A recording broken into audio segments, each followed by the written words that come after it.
Mais um episódio aqui do podcast Carreira e Negócios. E quando a gente fala de carreira e negócio, tem um ponto que é fundamental, que é a construção da sua autoridade. E para falar sobre isso, eu trouxe uma pessoa, uma jornalista, ghostwriter, Cíntia Dalpino. Cíntia, muito obrigado por ter você aqui. Prazer é todo meu estar aqui hoje com você, né? Eu acho que é uma honra estar aqui com você, que é um autor de tantos livros, que é mentor de tantas pessoas, que ajuda as pessoas a investirem nelas mesmas, em startups, em projetos pessoais. Mas muito obrigada, a honra é toda minha. Muito bom, muito bom. Cíntia, conta um pouco assim, você é ghostwriter, né? Jornalista, ghostwriter. O que é, para quem não conhece, o que é ser ghostwriter? Eu acho que essa pergunta, ela é muito pertinente, né, Jorge? Porque assim, no Brasil, a gente não tem a cultura e o hábito de saber o que é um ghostwriter. A gente acha que todos os livros que estão ali na livraria, eles são escritos pelos próprios autores. E nem sempre isso é verdade, porque não é todo autor que tem tempo e habilidade para sentar numa cadeira e escrever. Você que é escritor, você sabe, né? Para a gente escrever um livro, a gente precisa ter muito tempo, muita habilidade, né? Não é uma coisa simples, é uma coisa que é muito delicada, mexe com emoção. E muitos autores não têm esse tempo disponível, né? Então, um ghostwriter, o que ele faz? Ele é mais ou menos uma tecla SAP daquele autor. Um autor, ele tem autoridade em determinado segmento, ele tem um conteúdo muito legal, ele é, às vezes, uma pessoa que ele está ascendendo na carreira e quer também construir uma autoridade, e aí ele quer escrever um livro. Né? E aí o que ele faz se ele não tem essa habilidade? Né? Ele contrata um jornalista especializado ou um ghostwriter, que é um escritor fantasma.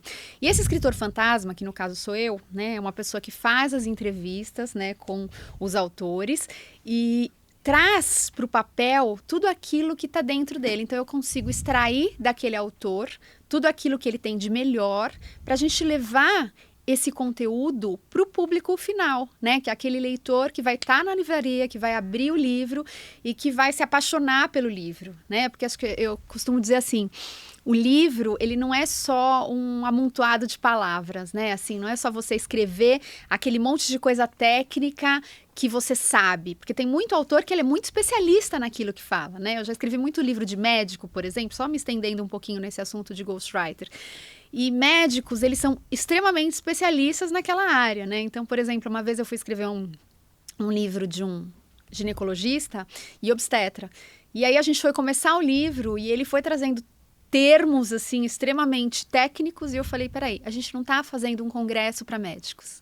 Quem vai comprar o seu livro é uma gestante. Ela não sabe o que é uma placenta, um saco gestacional. A gente precisa partir do básico. E, às vezes, quem tem muita autoridade ou quem sabe muito do seu assunto não consegue partir do básico. Aquela pessoa já parte do princípio de que as pessoas sabem muita coisa.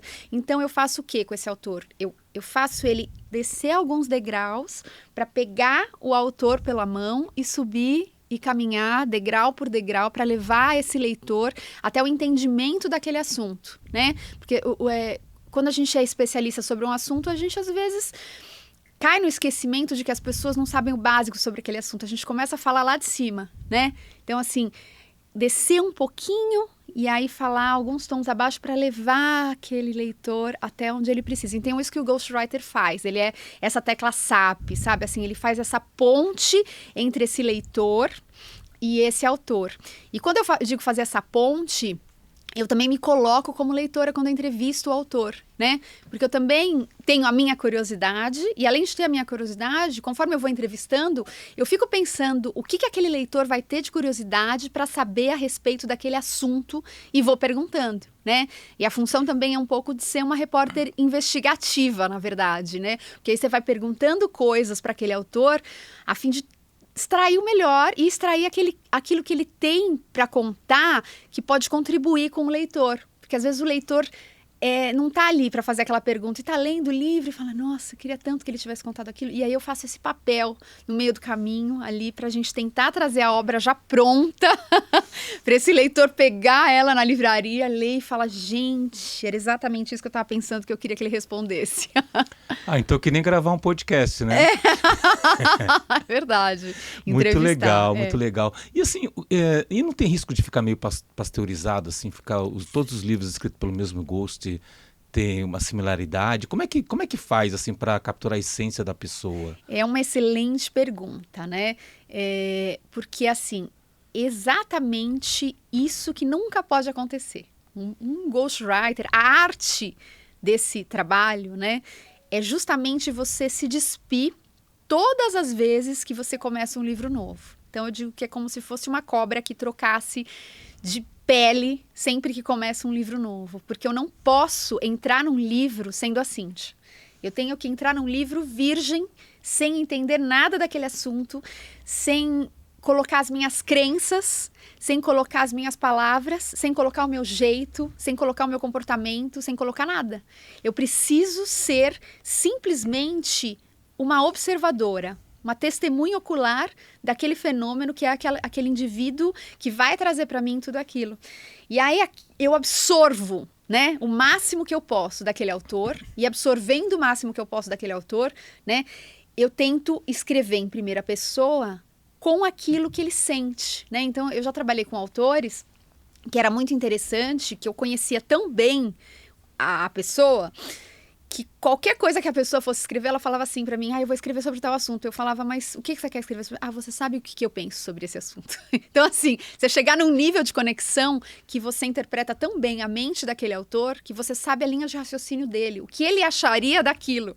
Então, você se torna como se você fosse escrever sobre um personagem, você sabe o que aquele personagem faria e o que aquele personagem não faria. Então, assim, esse autor jamais falaria sobre esse assunto desta forma. Então, se eu quiser escrever sobre N coisas que aquele autor diria, eu sei como aquele autor funciona, eu sei como que a mente daquele autor funciona.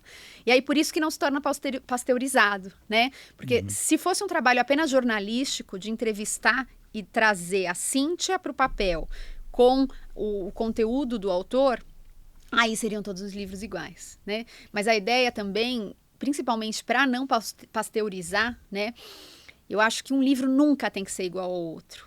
Quando você está começando, você imaginar qual que é o melhor caminho para conduzir aquele leitor. Então, tem livro, cara, que é o do Marcos Rossi, que foi um fenômeno, que é um cara fantástico, né? Que, para quem não conhece, ele nasceu com a síndrome de Hanhart, que ele nasceu sem os braços e as pernas, e ele tem um livro, O que é Impossível para Você.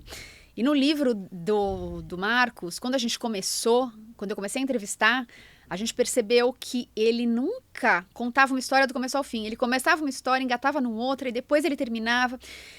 E aí, eu e o editor, a gente teve uma conversa, eu falei, não sei como construir esse livro. E a gente chegou na seguinte conclusão.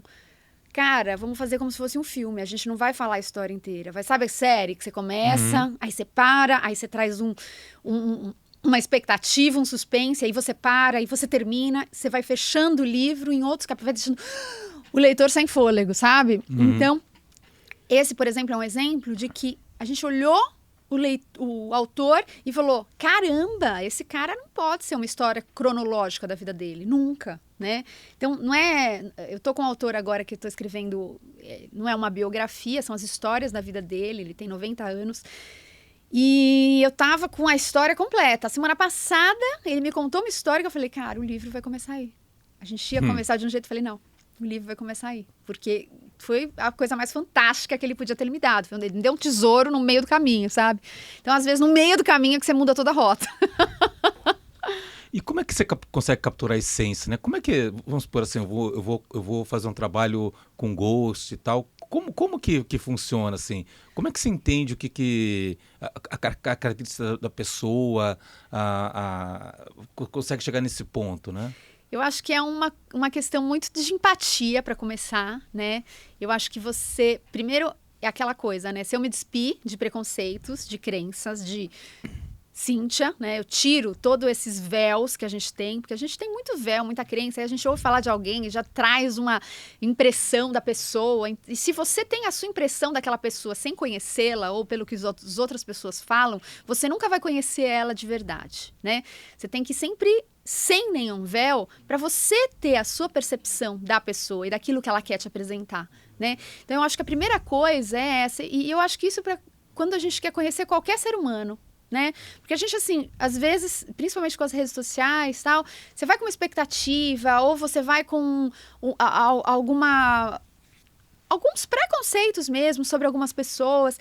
E aí, no fundo, você acaba criando a sua imagem sobre aquela pessoa. E aquela imagem não corresponde ao que aquela pessoa é de verdade. Então, capturar a essência é justamente isso. É você se despir e olhar para aquela pessoa sem nenhum julgamento.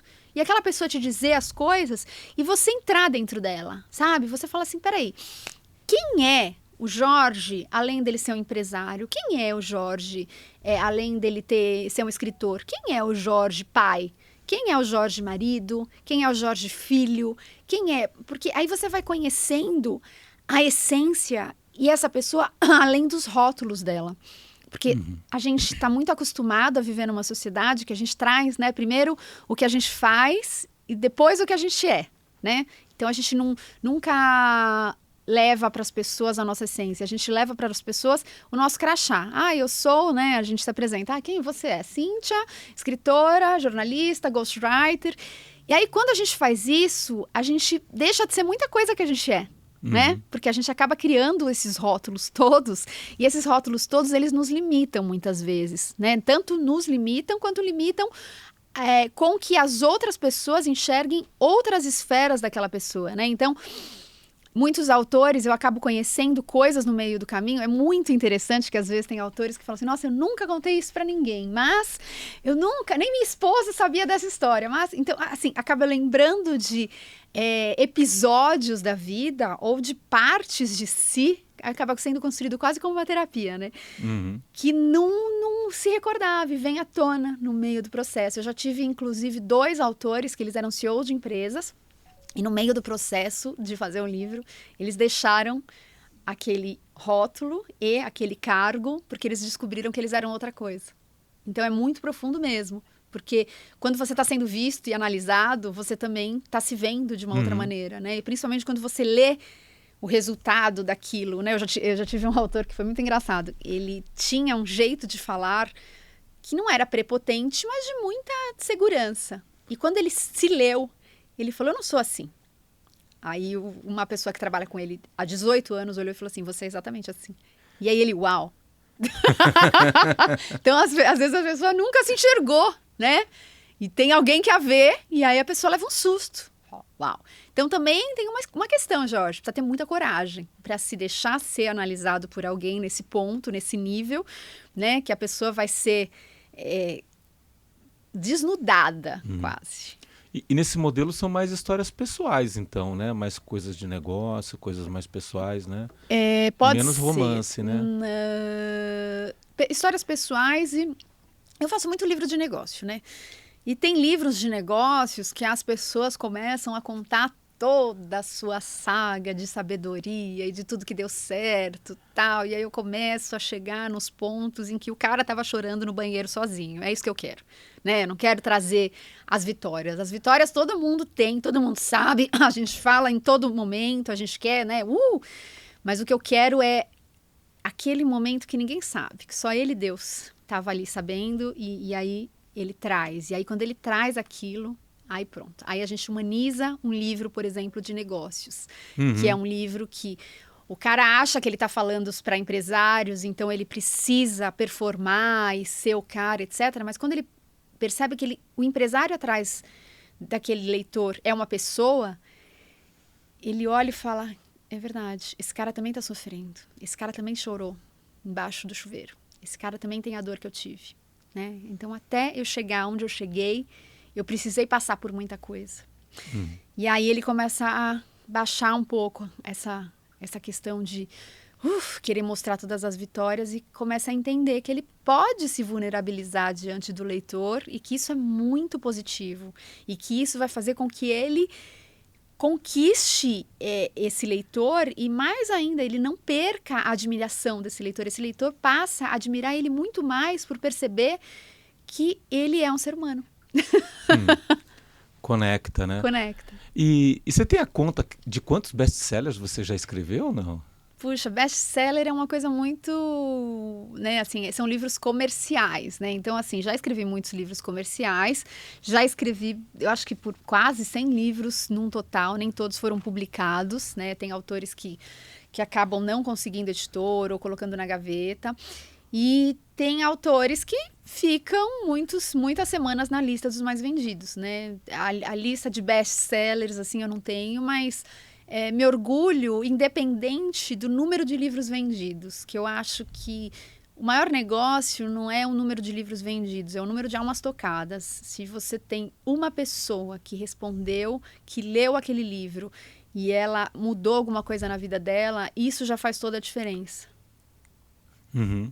Interessante. E aí você tem vários casos que você pega a pessoa tem um tremendo potencial, né? E o livro cria essa autoridade, né? Passa a história da pessoa para todo mundo, identifica, né? Cria esse link, né? Mas como é que é esse processo? Você agora olhando de fora, né? Eu terminei de escrever, então mergulhou a fundo, foi nesse processo e tal.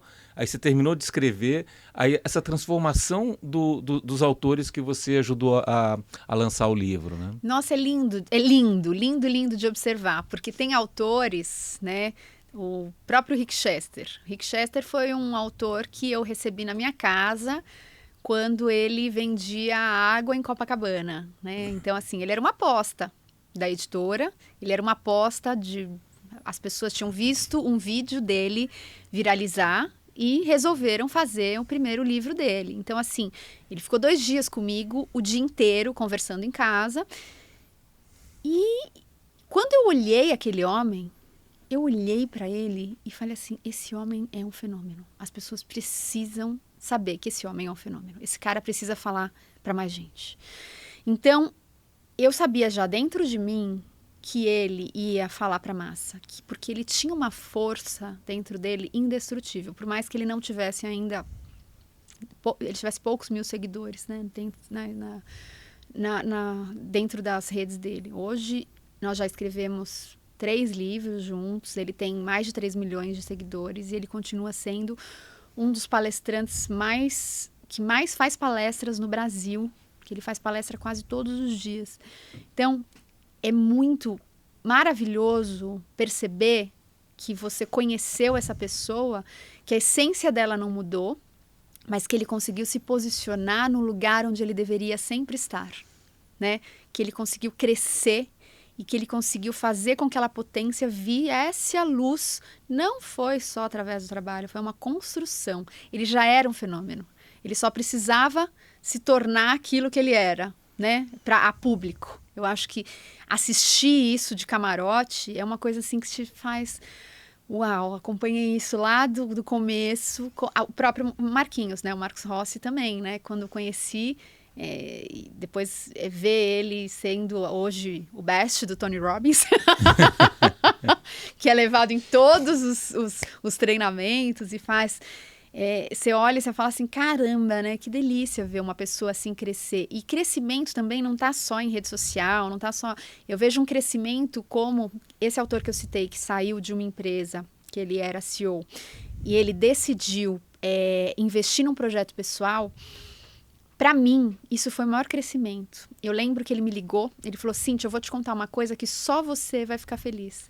Eu falei, o quê? Ele falou, eu pedi demissão. Eu falei, yes, ainda bem! Porque eu sabia que aquilo não estava nada conectado com a vida dele, né? Com a história de vida dele, com aquilo que ele tinha de potencial para brilhar. E aí, quando ele me contou isso, e eu sabia que o futuro dele ia ser brilhante. E assim, não foi para as redes sociais esse crescimento, mas foi para a vida pessoal dele, a satisfação pessoal dele, a família dele, a construção da história de vida dele, que é tão ou mais importante do que o número de seguidores que você tem nas redes sociais, que o número de livros que você vende, né? É a pessoa se encontrar, né? Isso porque a gente se perde muito no mundo, né? Se perde muito com essas aparências, né? E eu acho que enquanto ele estava escrevendo aquele livro, ele deixou as máscaras caírem, aí ele falou: "Uau, sei quem eu sou". Isso para mim foi maravilhoso. Isso é testemunhar um crescimento. E muita gente, assim, tem aquela ideia que, olha, eu quero plantar uma árvore, criar um filho, escrever um livro, e tem a noção que um livro é muito difícil, né? Você consegue desmistificar um pouco, por exemplo, no caso que a pessoa faz um processo mais intensivo, com apoio de um ghost para produzir o livro, quanto tempo levaria para sair esse livro do forno, assim? Tá. Como é que funciona esse processo? Eu gosto de trabalhar com pouco tempo, assim. Eu venho do jornalismo, né, Jorge? Eu comecei a minha carreira como jornalista em rádio e internet. Venho lá de internet, onde eu tinha que escrever mais de 20 matérias para colocar por dia na internet. Então, eu tinha que escrever muito rápido, apurar muito rápido. Era hard news e, ao mesmo tempo, era na Jovem Pan, que era tipo, você tinha que ser muito rápido, você tinha que trazer notícias, você tinha que levar as coisas. Então, eu já comecei minha vida em ritmo de internet. Quando eu fui para a televisão, eu fui para um programa diário. E no programa diário, a gente tinha que fazer muita matéria todos os dias. Então, quando eu comecei a ser ghost, eu já tinha um ritmo de escrita e um ritmo de trabalho que eu trazia do jornalismo. Então, hoje, por exemplo, eu tenho muita facilidade de entrevistar o autor, fazer uma entrevista com o autor e escrever aquele livro com rapidez, né? E rapidez, fluidez e qualidade, que eu acho que é importante. Então, eu costumo fazer esse trabalho durante 3 meses, faço as entrevistas semanais e vou entregando os capítulos, né? Então, assim, a gente faz um capítulo por semana, fica super fluido. E quem quer escrever um livro sozinho também pode tentar isso, né? Fazer um capítulo por semana, desmembrar. Você fala assim, nossa, um livro é muita coisa. Mas se você escrever um capítulo por semana... Você fala, putz, uma semana tem 7 dias. Tá, tudo bem, mas um capítulo pode ter quantas? 10 páginas? Eu vou escrevendo uma página por dia. Então, assim, você vai conseguindo construir de pouquinho em pouquinho, e aí quando você vê, você tá com o livro pronto. Tem livros que a gente termina e o autor fala, uau, terminou. Eu falei, você viu? Nem doeu. Porque às vezes na hora de começar, parece que é aquela coisa que é assustador, né? Assim, o cara vê e fala, meu Deus, é um livro, né? Porque um livro, ele traz consigo uma carga que parece que é assim, eu vou deixar isso escrito, né? E aí a minha opinião, e é tudo que eu penso, é tudo que eu acho, e agora o que está dito não pode ser, né, desmentido. Então, assim, traz como se fosse né? Mas, gente, dá para fazer com mais leveza, sabe? E, assim, entender também que se você escreveu um livro hoje, amanhã você escreveu outro, e você mudou de opinião, tudo bem. Tem muito livro que a gente começa, e o autor tá no final, ele fala assim, eu quero escrever mais sobre isso, porque eu falei, não, isso você deixa para outro livro. Porque durante esse tempo, porque a gente muda o tempo todo. E se a gente deixa, vamos supor, para fazer o livro em um ano, o livro fica um Frankenstein. Porque você muda muito em um ano. Você provavelmente não é o mesmo Jorge que você era no começo desse ano. A gente está em novembro. Em janeiro, você não era o mesmo Jorge. Você mudou muito. Muitas coisas aconteceram. E quando as coisas acontecem, a gente muda o nosso jeito de ver a vida. E quando a gente vai mudando o nosso jeito de ver a vida, a gente quer escrever de outras coisas, de outro ângulo. Só que aí não dá. Então, o livro, se ele é escrito em muito tempo, ele tem vários jeitos de ver, de enxergar. Putz, agora eu enxergo assim. Então, ele tem que pegar um período seu, uma estação sua, né? Que eu diria que é aquela estação que vai dar o tom do livro. Uhum. Quer dizer que, então, você está falando de 3 meses, a pessoa consegue sair com um livro, né? Com a sua história transformada no livro. Eu acredito que com uma ajuda, sim. Mas ela não tem que se cobrar também, né? Uhum. O tempo, ele é muito relativo. Ela tem que entender que ela está dando de si aquilo que é mais profundo. Uhum. E aquilo que ela quer entregar para o leitor, sem vaidade. Mas é interessante, porque aí você já vai criando um pouco dessa referência e vai quebrando esse mito, né? Que é impossível, que é muito difícil, que é distante, né? Ô, Cíntia, comigo, assim, demorou para eu perceber, eu acreditar que eu sabia escrever, né? E aí quando você percebe, e é muito até pela... talvez assim, os estímulos externos e o feedback, né? Como é que foi o teu processo? Quando que você descobriu que você escrevia, podia fazer? Como é que foi esse processo? Falando um pouco de carreira aqui. Aí, meu bem, a gente não vai falar de carreira, a gente vai falar da Cíntia criança, né? O meu processo de escrita foi muito engraçado, porque assim, começou quando eu tinha... Eu acho que eu tinha 9, 10 anos. E a gente teve férias da escola, e nessas férias, todas as crianças foram viajar. E minha mãe, com 3 filhos, tal, a gente não tinha uma situação financeira, uau, né, que dá para viajar todo mundo nas férias. A gente ficou na casa da minha avó. E quando a gente voltou, tem aquela fatídica, né, vamos fazer a redação das férias. Eu falei, caramba, e agora? Todo mundo vai falar que foi viajar, que foi pra praia, que foi pra isso, pra aquilo. Eu vou falar o quê? E aí eu resolvi contar uma história, eu resolvi inventar uma história que tinha acontecido na casa da minha avó, que a gente tinha encontrado um ovo, e aí a gente tinha deixado aquele ovo, e durante os 30 dias a gente tinha cuidado daquele ovo, e etc, etc. E no último dia, aquele ovo finalmente se abriu, e era uma época, né? Imagina, isso é uma história escrita por uma criança de 9 anos. Era uma época que era a família dinossauros, que abriu e tinha um dinossauro dele dentro e falou, não é a mamãe! E eu escrevi essa redação, e eu entreguei para a professora essa redação, e eu lembro que ela entrou na sala de aula no dia seguinte, assim, para mim, olhando assim, oi, Cíntia. E aí eu falei, ferrou, né? Porque agora ela me descobriu que eu tô contando uma grande mentira, né? E ela falou, você pode vir aqui na frente e ler a sua redação para a turma? Aí eu falei, ai, meu Deus. Aí eu fui lá. E aí eu li essa redação. E quando eu li essa redação, a sala inteira caiu em gargalhada. As crianças acharam o máximo. Porque aí eu entendi que eu poderia levar... Eu não tinha viajado, mas eu poderia levar uma sala de 30 pessoas a viajarem comigo para onde eu quisesse. Que era a minha imaginação.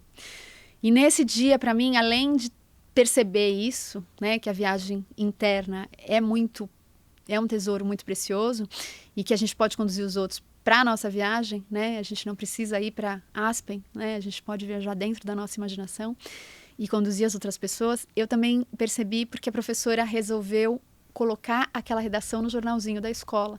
E além de o pessoal da minha sala ter lido, a escola inteira leu aquela ficção. Então foi a primeira vez que foi, e não foi um feedback para vaidade, porque eu tinha 9 anos, foi um feedback que eu via que o quanto o que todo mundo tem para dizer é especial, né? Porque a gente tem essa questão de, será que eu escrevo bem? Será que eu escrevo mal? E no fundo isso é uma... Não existe escrever bem ou escrever mal, tá? Existe você trazer aquilo que está dentro de você de alguma forma, né? Porque escrever bem, escrever mal, tudo. Você pode dar para um revisor, você pode dar para um jornalista qualquer, uma pessoa boa de gramática. Eu cometo muitos erros gramaticais. E às vezes, né, eu olho e falo, nossa, mas é você jogar o livro, você vomitar o livro, você transcender e colocar aquilo no papel. É o mais importante, muito mais importante do que você fazer uma técnica de escrita. Ai, nossa, sabe, assim... O primeiro livro que a gente escreveu, que eu escrevi com uma autora muito famosa, foi de ficção. E eu lembro que a gente entregou para a editora, e a editora falou assim, não é um Machado de Assis, mas tudo bem. E eu fiquei arrasada. E aí eu levei para a autora, e é uma autora muito segura, muito famosa. E eu levei para ela e falei, querida, eles falaram isso. Ela falou, mas quem falou que eu quero ser Machado de Assis? Eu sou! E ela falou o nome dela. Eu falei, é verdade. É assim, é isso. Nós não temos que ter a pretensão de ser parecido com alguém, de ter a linguagem do prêmio Jabuti, de ter, sabe? Cara, você tem que fazer uma história honesta e contar. Isso vai ser incrível para o seu leitor. Isso vai ser uma viagem incrível. Isso vai ser a viagem que eu fiz com que as crianças do 3º ano fizessem gargalhar na sala. Você tem que provocar algum impacto. E provocar algum impacto é isso, é trazer essa emoção. É fazer com que as pessoas sintam que elas estavam ali na casa da avó Isabel, vendo o dinossauro nascer. Cara, que legal! Cara, e a minha viagem de férias acabou sendo muito mais legal para a escola inteira do que qualquer outra viagem que foi contada ali, que foi de verdade. Isso é fundamental. E como é que foi esse processo? Você fez jornalismo, né? Aí de jornalista para escritora, como é que foi esse processo? É interessante essa pergunta, Jorge, porque eu queria ser correspondente de guerra quando eu resolvi ser jornalista. E aí, a minha mãe achava um absurdo, eu achava lindo, assim, aquelas pessoas no meio daquela situação, correndo risco e trazendo informações para as pessoas. Eu achava aquilo uma coisa, eu admirava demais aquilo. Eu falava, gente, isso deve ser... Eu achava aquilo fantástico. Eu falava, vou ser correspondente de guerra. E aí, como a vida é muito louca, né? Eu comecei a trabalhar, a fazer jornalismo e fui, né, na salinha onde eles têm os papeizinhos de estágio em jornalismo. E o primeiro estágio que eu consegui em jornalismo foi onde... Você consegue imaginar o primeiro estágio em jornalismo que eu fiz? Onde? No serviço de atendimento ao consumidor. Eu atendia ligação de fralda infantil. Eu ficava o dia inteiro ouvindo mães falando que a fralda tinha, o adesivo da fralda tinha rasgado, que etc, etc. E aquilo, para mim, era assim, quase que colocar minha alma dentro de uma garrafa e depois tirar na hora que eu saía, porque eu ficava o dia inteiro ouvindo reclamação. Então eu chegava lá de manhã, eu ouvia, eu ligava o mute da minha vida e ficava com o ouvido ligado e falando, e falando, e falando. Até que eu percebi que tudo que a gente precisava fazer com aquela mulher que ligava, era além de ouvir, porque ela estava com o filho ali em casa, num pós-parto, etc., era ter um bom roteiro. E aí eu falei, putz, vamos fazer um roteiro muito legal para conversar com essa mãe. E aí eu comecei a usar minha habilidade de jornalista fazendo esses roteiros para ouvir essa mãe. E aí acabei trabalhando no serviço de atendimento ao consumidor durante algum tempo e falava assim, mais para frente eu começo um estágio em jornalismo. Sabe aquela coisa que a gente fala? Mais para frente eu realizo meu sonho? Todo mundo já foi assim, né? Mais para frente eu realizo meu sonho. Só que a vida é muito sagaz e ela cobra a gente quando a gente não está vivendo o nosso sonho. E um dia eu saí do serviço de atendimento ao consumidor e fui para a faculdade. E você era, na verdade, atendente de telemarketing, tá? Eu tinha 18 anos. E fui para a faculdade. Quando eu saí da faculdade, eu tô andando na rua da faculdade, eu tomei um tiro de bala perdida. E o tiro pegou aqui meu rosto, chegou aqui, e no momento que aquilo aconteceu, eu pus a mão aqui atrás, eu falei, eu não posso morrer agora. Para ver se a bala tinha atravessado. E aí eu falei assim, meu Deus, eu não fiz nada do que eu queria da minha vida. E vem aquela coisa, eu falei, se eu morrer, e eu lembro dessa sensação até hoje, eu falei assim, se eu morrer hoje, eu não fiz nada do que eu queria. E foi para mim um divisor de águas na minha vida. Porque aí, claro, me levaram para o hospital, teve aquela recuperação, etc. A primeira coisa que eu fiz quando eu me recuperei foi pedir demissão do trabalho de serviço de atendimento ao consumidor. Porque eu falei, eu não posso passar o resto da minha vida atendendo o telefone e infeliz do jeito que eu tô. Eu preciso viver a minha vida, viver meus sonhos. E é aí que eu fui trabalhar na Jovem Pan, né? Eles estavam começando um site jovem, que era o Vírgula, e eu ganhava R$300, mas eram os R$300 mais felizes da minha história, porque eu era estagiária, eu escrevia as matérias, mas era muito melhor do que aqueles 1.500 como atendente de telemarketing, porque eu estava fazendo algo que era o que eu queria, né? E aí eu comecei realmente a minha carreira no jornalismo. E aí eu acabei não sendo levada, mas eu que acreditava que ia para o hard news, que eu ia para guerra, já tinha ido porque já tinha tomado tiro. Mas eu que imaginava que ia para a guerra, no fundo, acabei indo para a área de entretenimento. O que me trouxe uma coisa muito legal. Porque assim, no entretenimento, eu cobria vida de famosos, tal, e depois eu fui trabalhar na Rede TV, fazendo um programa diário, tinha um quadro, era repórter. E de lá eu entrei num programa também de culinária, acabei fazendo um programa aos sábados de food service e depois vim a trabalhar com a Ana Maria Braga. Então eu entrei a fundo no entretenimento. Então eu saí daquele jornalismo engessado, eu tinha um jornalismo leve. E quando eu decidi né? Eu acho que não foi nenhuma decisão minha, eu acho que a vida me levou a isso. Eu sempre gostei de escrever e eu tinha me afastado mais uma vez daquilo que eu gostava, né? Que aí também tem uma questão da vaidade. Porque eu só fui trabalhar na televisão porque a minha avó dizia que não queria morrer sem me ver na televisão. E aí eu falava, meu Deus, se minha avó morre sem me ver na televisão, vai ser horrível. E ela queria muito, né, me ver na televisão, e meu pai também. E aí quando eu fui fazer o teste na TV pela primeira vez, eu não fui aprovada como repórter, eu fui aprovada como redatora. E aí eu cheguei em casa e falei, eu fui aprovada como repórter. E meu pai ficava todos os dias assistindo o programa, querendo me ver, e era mentira. Eu não tinha sido aprovada como repórter. E aí eu fui fazer fono, porque a diretora do programa falava que minha voz era muito infantil e que eu precisava saber impostar a voz, tal, e fui fazer fono sem ninguém saber. E teve um dia, né, que essas coincidências muito gritantes do destino, em que todos os repórteres estavam na rua, estava chovendo, e eles precisavam de uma repórter para fazer Povo Fala e para gravar as cabeças de algumas matérias e fazer os offs. Eu falei, eu faço. Eu fiz todo o programa. Aí naquele dia eu me tornei repórter. E aí, a partir de então, eu comecei a fazer matérias e tal. E aí, eu voltando agora para a carreira de Ghost, né? O que aconteceu foi o seguinte, eu trabalhava com a Ana Maria Braga e ela, para mim, foi uma grande mentora de vida. Eu acho que, assim, uma das maiores gratidões que eu tenho na vida é de ter conhecido e trabalhado com a Ana Maria Braga, porque ela é aquela pessoa que ela sabe olhar para você e ela olha o seu talento e aposta no seu talento, mesmo que você não acredite nele, né? E a gente ia escrever, e convidaram ela, eu trabalhava com ela na área comercial e editorial, tal, e convidaram ela para escrever um livro de mensagens. E ela falou, não, um dia que eu for escrever um livro, vai ser um livro meu. E aí eu virei e falei, Ana, por que a gente não tenta, então, escrever? Ela falou, eu quero escrever uma ficção. Eu falei, então vamos tentar. E a gente começou a escrever juntas uma ficção.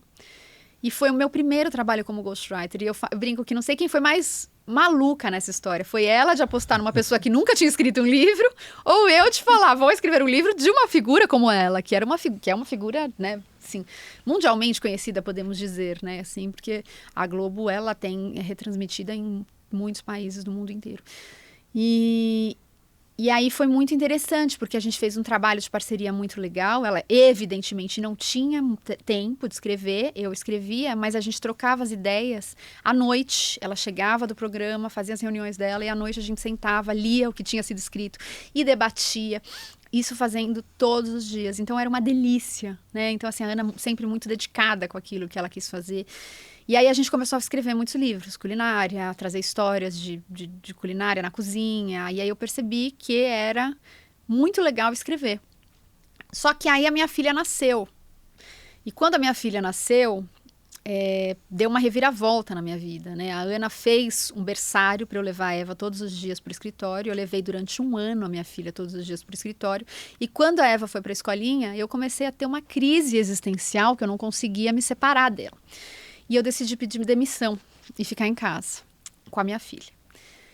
Só que eu comecei a ficar em casa e me deu comichão, né? Eu falei, nunca tinha ficado sem trabalhar.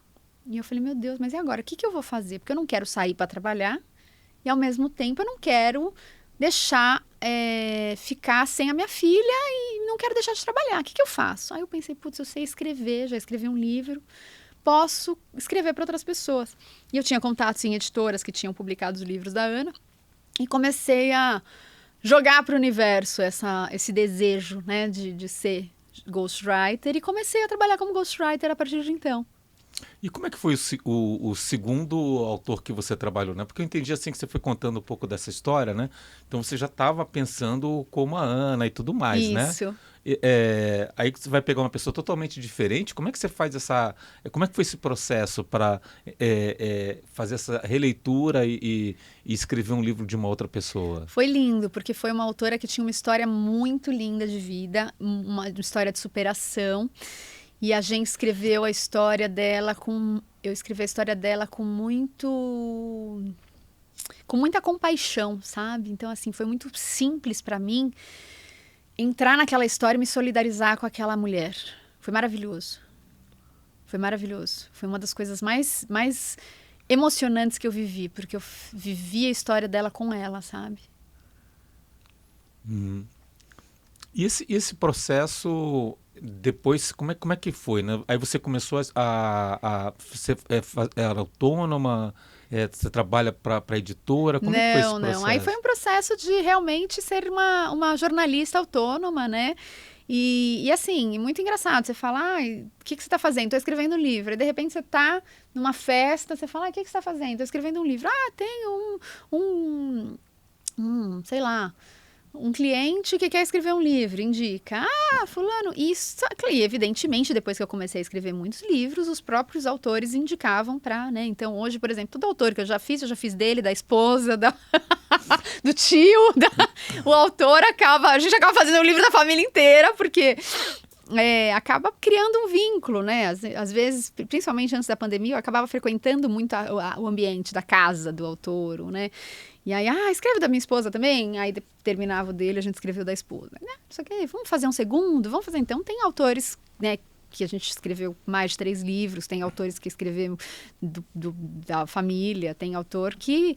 Então, acho que assim, é aí que esse processo começou a se expandir, né? As pessoas começaram a indicar umas para as outras o trabalho, e nem só pelo fato de publicar, eu acho que por curtirem o processo da escrita.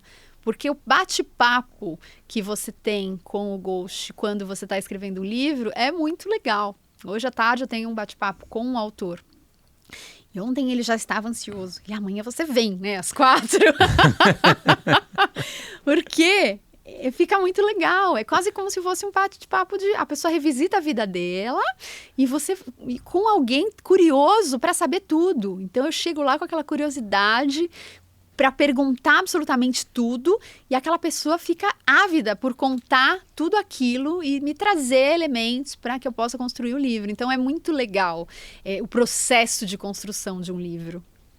E você faz mais de um livro ao mesmo tempo? Muito assim? mais, Às vezes, eu já cheguei a fazer 5 livros ao mesmo tempo. Ao mesmo tempo? É. E como é que você dá esse shift mental, assim, para não misturar as situações? Eu acho que eu preciso fazer esse shift mental, porque senão eu entro muito numa história só. Esse é o grande problema. Entrar numa história só, eu acho que aí me envolve demais. Porque a gente dá muito da nossa alma, né? Muito da nossa energia. Então, fazendo mais de um, eu consigo dar essa virada e peraí, esse tá muito denso, esse tá muito intenso, esse tá me trazendo emoções muito fortes, eu posso virar, ir para outro autor e fazer uma coisa mais, sabe, assim, eu paro, aqui não tá dando, peraí, vamos para cá, aí você vem, você faz uma coisa aqui, parar, e vai, e uma coisa agrega, que nem se você, eu gosto de ler livros muito diferentes ao mesmo tempo, né, tipo, sei lá, um romance, uma ficção científica, um livro de... Eu acho que tudo isso traz repertório, né? Uhum. E é interessante isso, né? Principalmente quando se faz vários livros ao mesmo tempo. Às vezes você dá um tempo em um, ele dá uma... Que nem se deixar um bolo crescendo, assim, sabe? Assim, você dá aquele tempinho, ele vai ficando melhor. Interessante. E assim, tem muita gente que quer... tem um plano de escrever o livro, já começou e tal, e às vezes vai fazer por conta própria, né? Que dica que você dá? Assim, então, porque eu quero escrever meu primeiro livro, né? O que eu deveria fazer se eu não puder contar com o apoio de um ghost? Né? Mas não é necessário sempre contar com o apoio de um ghost, né? Um ghost, ele é necessário quando é uma pessoa que não tem tempo, que não... Mas assim, eu digo que todo mundo consegue escrever seu livro, né? Eu acho que a grande sacada é você começar a escrever sem pensar que alguém vai ler. Eu acho que se você pensa que alguém vai ler, você tem medo da crítica e você começa a se julgar, né? Eu sou muito sabotadora, eu tenho muito medo de crítica. Eu para escrever o livro que eu fiz, a gente fez... eu e a Fran Bitten, que é uma historiadora, a gente trocou cartas na pandemia e não tínhamos a pretensão de lançar. Eu só consegui me desnudar nas cartas que a gente trocava, porque eu sabia que ninguém ia ler. Eu achava que só ela ia ler. Carta escrita ou e-mail? Carta escrita. Carta escrita. Eu achava que era só ela ia ler, né? E por ser só ela que ia ler, então para mim era uma liberdade, porque eu poderia escrever o que fosse. Putz, minha mãe não vai ler, né? Ninguém vai ler. Tudo bem, tô livre, meu ex-namorado não vai ler. Contei toda a minha adolescência, todos os BOs. E aí eu falei, gente, só que aí quando a gente terminou, Aí a gente deu para minha ex-cunhada ler, que era a esposa do meu irmão. Ela leu e ela falou assim, gente, esse livro me transformou, vocês precisam publicar. E ela escreveu uma carta, e ela que escreveu a carta final. Ela ficou assim um dia lendo, chorando. E aí eu falei, agora a gente precisa publicar. E assim, aí desde então, aí a gente publicou na plataforma Esquilo, gratuitamente, ele tá aí, porque a gente escreveu para todas as meninas do mundo, então a gente não queria que o valor financeiro fosse um impeditivo para que chegasse a todas as meninas do mundo. Então a gente falou, a gente quer publicar, mas a gente quer que ele seja gratuito na plataforma, não queremos que ele seja pago. E aí eles colocaram na plataforma gratuita, então qualquer menina do mundo pode ler o livro, né? Então isso a gente queria democratizar o acesso a essas histórias. E tem audiobook também. Tá, tem audiobook. E vocês Nós que gravamos, nossa, foi uma história, né? Porque aí você revisita todas as histórias que você escreveu. Eu tinha uma vergonha, eu queria entrar dentro de um buraco quando eu estava gravando e aquele cara escutando, eu falava, ai meu Deus, o que será que ele está pensando? O que será que ele está pensando de mim? Então, voltando à sua pergunta original, né? Que eu fugi, mas eu queria dizer exatamente isso. É que se você escreve como se ninguém fosse ler, é muito mais fácil, porque você não fica naquela cobrança de que ser bom, de ser legal, de ser incrível, de ser o próximo best-seller, de ser... Não, você só escreve aquilo que você está afim de escrever. E aí, depois, você revisita aquilo. E aí, porque a gente tem um lado do nosso cérebro que atua como um crítico mesmo, um julgador, né? E se você está escrevendo com a pretensão de publicar, naquele mesmo momento, algo dentro de você já está te criticando. Putz, isso não tá bom. Nossa, isso fulano não vai gostar. Nossa, isso vai ser polêmico. Nossa, não sei o quê. E aí você fica com medo. E eu brinco, né, que o meu próximo livro eu vou escrever com um pseudônimo, porque se eu fosse escrever tudo que eu penso, eu seria queimada em praça pública. Então, a gente tem muita gente que escreveu com pseudônimo, né? Então, assim, gente, não é todo mundo que tem, assim, essa facilidade. Eu trabalho com livro, sou escritora, ghostwriter, mas também não tenho essa facilidade. É difícil lidar com a gente mesmo, com as nossas críticas internas, né? E interessante, né? Ou então você escreve pensando que vai publicar com pseudônimo, quando terminar você publica com seu nome, né? Pode ser, pode ser. Aí você morre de vergonha, né? Aí você fala, gente, vou ser presa. E depois que você escreve, então, assim, pensando um pouco do processo, né? Você depois relê, como é que funciona, assim?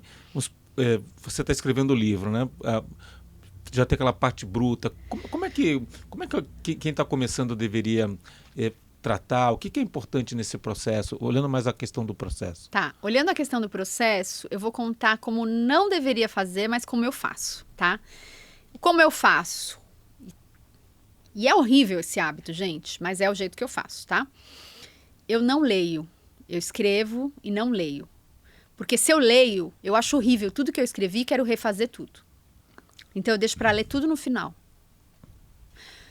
E é ruim esse hábito porque impede a gente de melhorar. Mas por outro lado, faz com que seu segundo capítulo você vá de novo virgem. Terceiro capítulo, aí depois você volta pro primeiro.